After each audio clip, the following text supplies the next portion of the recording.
Why don't you just disappear? My dad's voice cracked through the air like a whip. I froze mid-sentence, the words I'd been holding slipping away. From across the table, my younger sister Casey leaned back in her chair, a smirk tugging at her lips. Yeah, we'd be better off without you, she added, almost casually, like she was commenting on the weather. Something inside me went very, very still. I didn't argue. I didn't cry. I just stood, walked to the hall closet, grabbed my coat, and stepped out into the cold night. No one followed. The next morning, sunlight spilled through the blinds of my friend Maya's spare bedroom. My phone buzzed on the nightstand, 13 missed calls. 8 from Dad. 5 from Casey. I stared at the screen, my stomach tight. Whatever they wanted, it wasn't going to be simple, and I wasn't sure I was ready to hear it. I didn't go home that night. Instead, I stayed curled up on the couch in Maya's apartment, my coat still on, staring at the muted TV until the infomercial hosts blurred into static. Maya didn't press me for details. She's known me long enough to tell when I'm not ready. She just left a blanket and a glass of water within reach, and went to bed. I thought about the past 3 years, how everything had slowly shifted after Mom died. Back then, it was just Dad, Casey, and me, trying to figure out how to breathe again. We were a team. We ate dinner together, watched movies on Friday nights, argued about chores and homework like normal families do. But things started changing about a year ago, when Dad started seeing Elaine. She was warm and charming in front of strangers, but with me, there was this thin layer of performance. Like she was waiting for me to say the wrong thing so she could flash that tight-lipped smile and file it away for later. Casey adored her instantly, and Dad, well, he seemed lighter around her, in a way that made me feel heavier. The drift started subtly. My voice in family conversations became background noise. Little jabs from Casey about my bad mood, my control freak tendencies went unchecked by Dad. Elaine would step in sometimes, pretending to smooth things over, but it always left me feeling like the difficult one. I tried to keep my head down. I poured myself into my classes, my part-time job at the bookstore, my college applications. But somehow, that only made things worse. Casey accused me of thinking I'm better than everyone, and Dad started siding with her more often than not. Then came last night. Dinner was awkward from the start. Casey was texting under the table, thumbs moving like she was in a speed typing contest. I reminded her about our no phones at dinner rule one Dad himself had set years ago. She rolled her eyes and kept tapping. Casey, I said, my voice firmer this time. Put it away. Before she could answer, Dad's fork clinked against his plate. Luna, you're not her mother. Let it go. That should have been the end of it. But Casey, smelling victory, decided to push. Why don't you just disappear? She said, grinning like it was a joke only she got. I barely had time to process before Dad snapped. Yeah, maybe we would be better off without you. It wasn't the words alone, it was the look in his eyes. Cold, final, so I left. Now, in the morning light, those 13 missed calls feel like landmines waiting to explode. My thumb hovers over the voicemail icon, but I can't press it. Not yet. Because deep down, I know last night wasn't the start of anything. It was the ending I'd been trying not to see. If I'm being honest, the fight didn't come out of nowhere. The whole week had been a slow boil. It started last Monday, when Dad called a family meeting in the living room. Elaine was there too, perched on the arm of his chair like she'd earned the right. The topic? Casey's slipping grades. Her math teacher had emailed home about missing assignments, but instead of facing it, Casey rolled her eyes and blamed the teacher for being out to get her. I offered to help just a couple hours after school, go over the homework together. Casey used to take me up on that all the time. But this time, she crossed her arms and shot back. Stop pretending you care. You're just looking for another reason to boss me around. Dad didn't say a word. Elaine sipped her tea. I remember feeling the shift, like I'd just been shoved off some invisible cliff and left hanging. By Wednesday, things had gotten worse. I came home to find dirty dishes piled in the sink. Casey sprawled on the couch, scrolling through her phone. I asked her to rinse the plates so I could load the dishwasher, and she made a big show of banging them around like I'd just asked her to scrub the entire kitchen floor with a toothbrush. Dad walked in halfway through and immediately told me to ease up on her. She'd had a hard day. It was such a small thing, but in that moment, I realized I'd stopped expecting him to have my back. Friday, Elaine suggested a fun family dinner to clear the air. She made reservations at a place downtown Dad liked. I thought maybe this could be a reset. Maybe we could all just breathe. But Casey was already tapping away on her phone when we sat down, thumbs flying like she was live tweeting the entire meal. I tried to ignore it, but when the appetizers came and she still hadn't looked up, I leaned in. "Casey, put your phone away," I said, keeping my tone even. She didn't look up. "I'm in the middle of something. You can finish it later," I replied, softer this time. That's when Dad's voice cut through. "Luna, she's not a child. Let her be." I could have dropped it. I should have dropped it. But the week had been too long, and the resentment too heavy. "You set this rule, Dad. No phones at dinner, remember?" Casey smirked like she'd been waiting for this exact moment. "Why don't you just disappear?" The words didn't sting right away. They hung in the air like smoke, curling into my lungs. Before I could respond, Dad delivered the gut punch. "Yeah, maybe we would be better off without you." The table went silent except for the hum of the restaurant. Elaine glanced between us like she was watching a tennis match. My hands felt too heavy to lift my fork. So I didn't. I slid back my chair, stood up, and left. No shouting, no scene, just the dull thud of my boots on the tile as I walked out into the cold night. I didn't know where I was going. Only that I couldn't go home. Not after that. The morning light in Maya's apartment was softer than the one at home.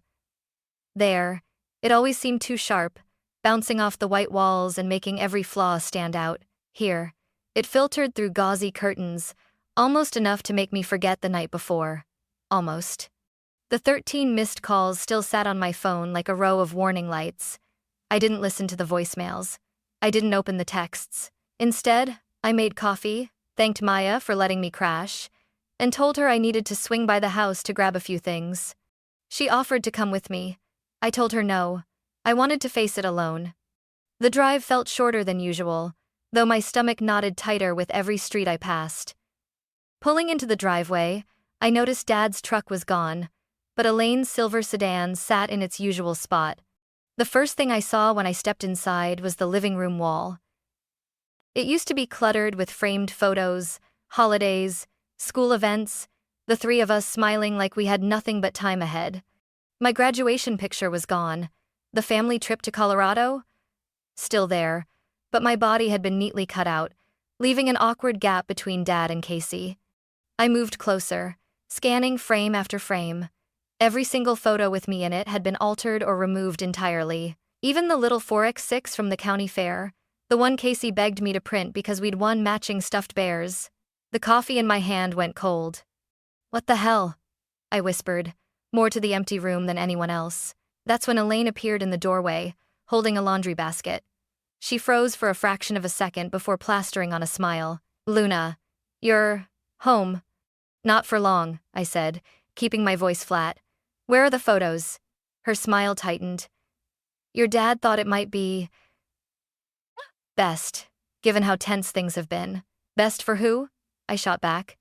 Before she could answer, a faint vibration came from the hallway, my old bedroom. I followed the sound and found my desk drawer half open. My jewelry box tipped over. A couple of my mother's rings were missing. I spun around.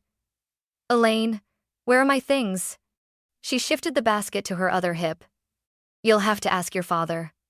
Then, as if on cue, her phone buzzed. "Excuse me, I have to take this." She disappeared down the hall, her voice dropping to a whisper. I stood there, scanning the room like it might give me answers. That's when my phone chimed with a new message from Mrs. Dempsey next door. "Saw a man at your place last night after you left. Tall, dark jacket. Thought it was your uncle?" Uncle? I didn't have an uncle. At least, not one who visited. A cold feeling crawled up my spine. I looked at the empty photo frames, the missing jewelry, and the unanswered calls. Something was happening, and I had a sick feeling I was already too late to stop it. When I left the house, the air felt heavier, like the sky knew something I didn't. I drove aimlessly for a while, ending up in the parking lot of the bookstore where I worked weekends. I didn't go inside. I just sat there, scrolling aimlessly through my phone until Maya's name lit up the screen. "You're not gonna like this," she said without even saying hello. "I just ran into someone who says he's your uncle." "My... what?" "Steve," she continued. "Tall, dark jacket, salt and pepper hair. He said he hasn't seen you in years." The name hit me like a stone dropped in water, sending ripples through old, half-buried memories. Steve was my dad's younger brother, or used to be. I was a kid when he vanished from our lives, but I still remembered the fights, the whispered arguments about the money, and how could you do this to family? Mom never spoke his name after that. "What did he want?" I asked carefully. "He was asking if you still lived at home. Said he had a business opportunity for your dad and Casey. Kept talking about getting the whole family involved." My hands tightened on the steering wheel. "Did you tell him anything?" "Of course not," she said. "But Luna, be careful. There's something about him I don't like." After we hung up, I typed his name into my phone. It didn't take long to find him, Steve Reynolds, in a grainy local news article from 5 years ago. Man accused of defrauding relatives in investment scheme. The piece was short, but the damage was clear. He'd taken tens of thousands from cousins and in-laws, promising to double their money in a new venture. The case had been settled out of court. So why was he back now? And why was he suddenly so interested in Casey? By the time I got back to Maya's, she had 2 mugs of tea waiting and a laptop open. "I did a little digging," she said, swiveling it toward me. "A social media page, recently updated, plastered with motivational quotes about family wealth and trusting your blood. In the comments, I spotted a familiar profile picture, Casey. My chest tightened. She'd liked half his posts in the last month. "Maya," I said slowly, "Mrs. Dempsey texted me this morning. She saw a man at the house last night after I left. I think it was Steve. That's not good." "Yeah." I swallowed hard. If he's targeting Casey, he's not just after money. He's after Dad's trust. And once he has that, I didn't need to finish the sentence. We sat in silence for a minute, the weight of it settling over us. Then my phone buzzed a new text from Dad. "We're having dinner with Steve tomorrow night. I think it's time you bury the hatchet." Bury the hatchet. The phrase made my stomach twist. This wasn't about making peace. This was about pulling me into whatever he was selling. I typed back one word: maybe. Then I tossed the phone on the couch and looked at Maya. "If I'm going to that dinner," I said, "I need to know exactly what he's up to before I walk through that door." Her eyes narrowed in a way that meant trouble for someone else. "Then we've got work to do." I didn't sleep much that night. Every time I closed my eyes, I saw Steve's face, half smiling, half measuring, like he was calculating exactly how much I was worth to him. By morning, Maya had transformed her dining table into a war room. Her laptop sat in the middle, surrounded by my notepad, a pile of old photo albums, and 2 mugs of coffee strong enough to dissolve steel. "Here's what I found," she said, sliding the laptop toward me. First was a list of business registrations under Steve Reynolds' name, 7 in total, all dissolved or flagged for suspicious activity. Auto detailing, real estate flipping, luxury vacation rentals, each one shut down within 2 years. Then there were the lawsuits. Some had been dismissed, others ended in quiet settlements. But one stood out: a civil suit from a family in Ohio accusing Steve of taking their daughter's college fund for a surefire startup. I remembered something Elaine had said yesterday. Dad thought it was best to take down my photos because of how tense things had been. But what if that wasn't the real reason? What if Steve had asked for it, to erase me from the picture, literally, so he could make the family look whole without me? I pulled up Casey's Instagram. Her latest story was a picture of college brochures spread across her desk with the caption, "Big changes ahead." "Looks like he's selling her the dream," I muttered. Maya leaned over. "Or selling her future for cash." I started drafting a list. Find out where Steve's living now. Confirm whether he's actually launching anything or just recycling his old scams. Check if he's approached anyone else in town. We split up the work. Maya scoured property records and business filings. I called a friend from high school who worked at a local bank. By noon, we had pieces of the puzzle. Steve had rented a small office downtown, barely furnished. Just a desk, a fake plant, and a laptop. He'd also opened an account under the name Family Futures LLC 2 weeks ago. But the biggest break came from an unexpected source, Mrs. Dempsey again. She texted me a blurry photo she'd taken from her kitchen window the night I left. It showed Steve, Dad, and Casey at our dining table. Steve had a stack of papers in front of him, and Casey was holding a pen. "He's getting her to sign something," I said, my stomach turning. That's when I knew this wasn't just about Dad's trust, it was about Casey's money. Her college savings were in a joint account with Dad. If she signed anything giving Steve permission to manage it, it would be gone before she even applied to schools. I looked at Maya. "We need proof before tomorrow night. Something concrete enough to blow this wide open." She smirked. "Then I hope you brought your comfortable shoes because we're going downtown." That afternoon, we parked across from Steve's so-called office. Through the dusty blinds, we could see him pacing on the phone, gesturing like he was sealing some massive deal. At one point, he opened a drawer and pulled out a thick manila folder. Even from here, I recognized the color of the dividers. Dad used the same kind for our household documents. We snapped photos, we recorded video. And as the sun dipped below the buildings, I realized something I hadn't let myself admit until now. Tomorrow night wasn't going to be a family dinner. It was going to be a war. The next evening, I dressed carefully. Not for style, but for function: dark jeans, a fitted jacket with deep pockets for my phone, and a small voice recorder Maya insisted I bring. "You want him on tape?" she'd said. "Make it so clean the cops don't even have to try." Dad had texted the address, a family-style Italian place just outside town.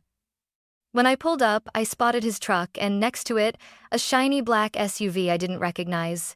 Steve's, no doubt. Inside, the smell of garlic and wine was thick enough to choke on. Dad waved me over from a round table in the back. Steve was already there, leaning back in his chair like he owned the place. Casey sat between them, flipping through a glossy folder that I suspected contained more than just menu specials. "Luna," Steve said, flashing that predator's grin. "Glad you could join us. I've been telling your dad it's time we all move past old grudges." I slipped into my seat, meeting his gaze without blinking. "I'm here to listen." Dad's expression softened, like my presence alone meant progress. Casey looked relieved, which made me angrier because relief meant she still trusted him. The waitress came, took drink orders, and left us in the hum of clinking glasses and murmured conversations. That's when Steve leaned forward. "I've got something big, something that could set this family up for life. It's called Family Futures LLC. We're talking high-return investments in cutting-edge green tech, the kind of thing you can't just Google."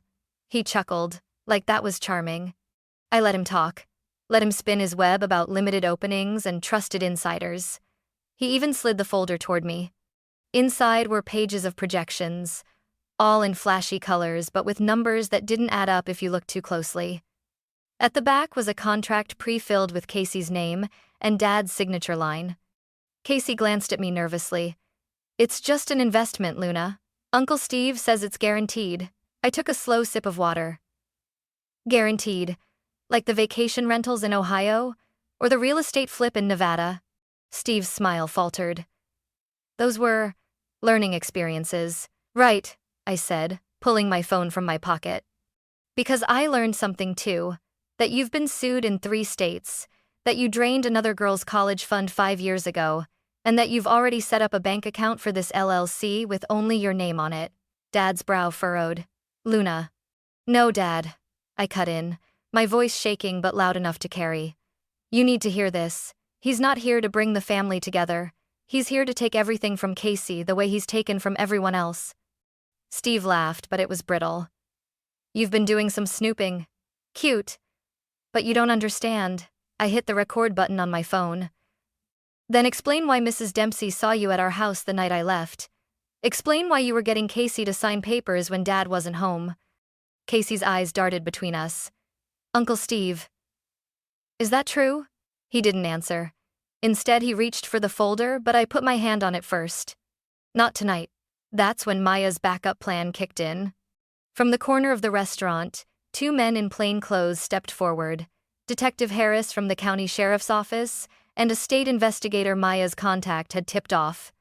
"Steve Reynolds," Harris said, flipping open a badge. "We need to talk about some financial activities you've been involved in." Steve tried to stand, muttering about a misunderstanding, but Harris was already sliding the folder into an evidence bag.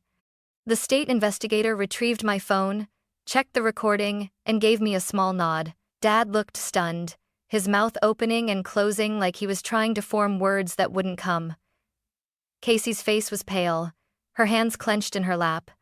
As they led Steve toward the door, he turned back, his eyes locking on Casey.